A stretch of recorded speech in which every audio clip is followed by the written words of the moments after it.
बनारस हिंदू विश्वविद्यालय में हाल ही में बिरला और रुइया हॉस्टल के छात्रों के बीच हुई हिंसक झड़प के बाद माहौल काफी गर्म हुआ है। इस मामले में पुलिस की भूमिका पर सवाल उठ रहे हैं।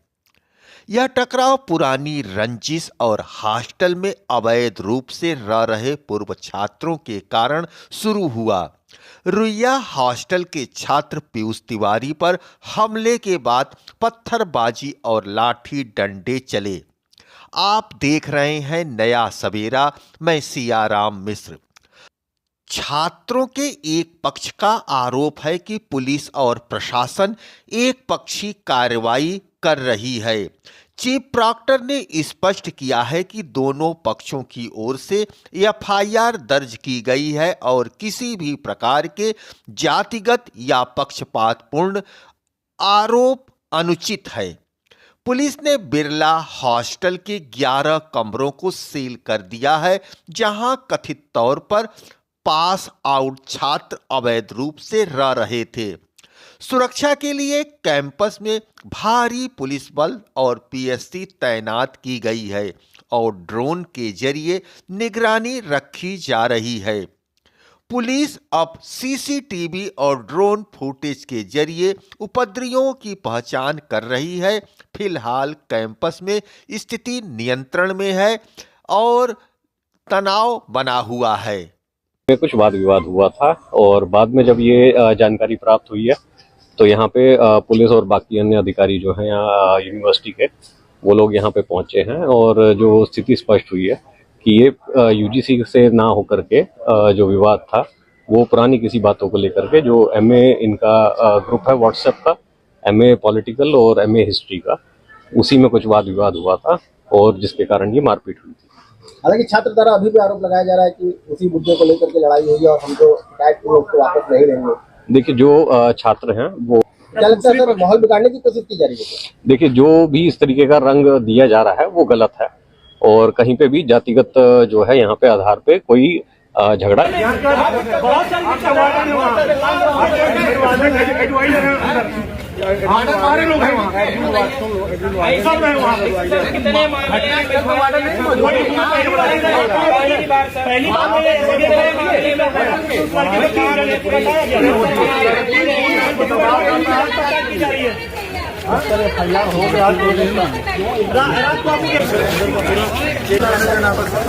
वो आ गए, बोल रहा है कि नहीं आए?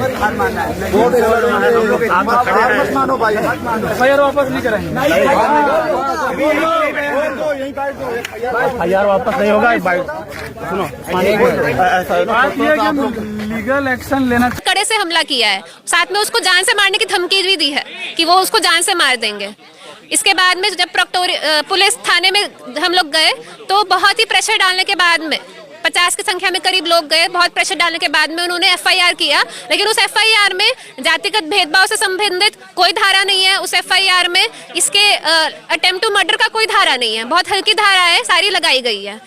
उसी रात को, कल रात को ही जो भी आरोपी थे वो सारे प्रोक्टोरियल बोर्ड के अंदर बैठे हुए थे और उनको कुछ नहीं बोला जा रहा था। वो लोग कंप्लेंट कराने के लिए आए थे, यानी कि उन्होंने हमला भी किया और वही लोग कंप्लेंट कराने के लिए आए हैं। और ना तो उनको गिरफ्तार किया गया, आदर्श का मोबाइल उन्होंने छीना हुआ है, ना आदर्श का मोबाइल अभी तक लिया जा रहा है। तो ये सरासर हम देख करके विवाद हुआ था। उसी में जो छात्र है जिसको चोट लगी थी, उसके द्वारा बताया गया कि इन्होंने यूजीसी के समर्थन में कुछ यहाँ पे अपने पोस्ट शेयर किए थे व्हाट्सएप ग्रुप्स पे और उसी में कुछ वाद विवाद हुआ था और बाद में जब ये जानकारी प्राप्त हुई है तो यहाँ पे पुलिस और बाकी अन्य अधिकारी जो हैं यहाँ यूनिवर्सिटी के, वो लोग यहाँ पे पहुंचे हैं और जो स्थिति स्पष्ट हुई है कि ये यूजीसी से ना होकर के जो विवाद था वो पुरानी किसी बातों को लेकर के, जो एमए इनका ग्रुप है व्हाट्सएप का, एमए पॉलिटिकल और एमए हिस्ट्री का, उसी में कुछ वाद विवाद हुआ था और जिसके कारण ये मारपीट हुई थी। हालांकि छात्र द्वारा अभी भी आरोप लगाया जा रहा है कि उसी मुद्दे को लेकर के लड़ाई हुई है और हम तो डायरेक्ट उसको वापस नहीं लेंगे। देखिए, जो छात्र हैं वो क्या लगता है सर, माहौल बिगाड़ने की कोशिश की जा रही है? देखिए, जो भी इस तरीके का रंग दिया जा रहा है वो गलत है और कहीं पे भी जातिगत जो है यहाँ पे आधार पे कोई झगड़ा नहीं हुआ है।